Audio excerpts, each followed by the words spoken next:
শীতকাল মানেই অতিথি পাখির আগমন। শীতকাল মানেই বাপা পিঠার আয়োজন।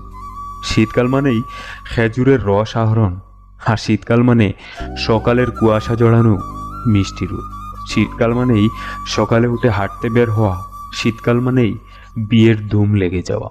শীতকাল মানেই রাতে কনফিউশনে পেরিয়ে যায় যে লেপের লম্বা দিক কোনটা আর চওড়া দিক। শীতকাল মানেই গোসল করার ভয়। আর শীতকাল মানে সবাই মিলেই আগুন পোহানো। শীতকাল মানেই ব্যাডমিন্টন খেলার শুরু। শীতকাল মানে ওয়াজ মাহফিলের শুরু। শীতকাল মানেই বন্ধুত্বের সেই আড্ডা। শীতকাল মানেই হেলে খেলে কিছুদিন চলা। শীতকাল মানেই অতীতের স্মৃতিচারণ।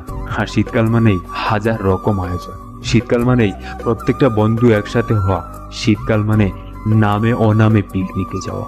শীতকাল মানেই সেকাল আর একাল। শীতকাল মানেই প্রত্যেকটা জিনিসকে নিয়ে একসাথে বসে হাজার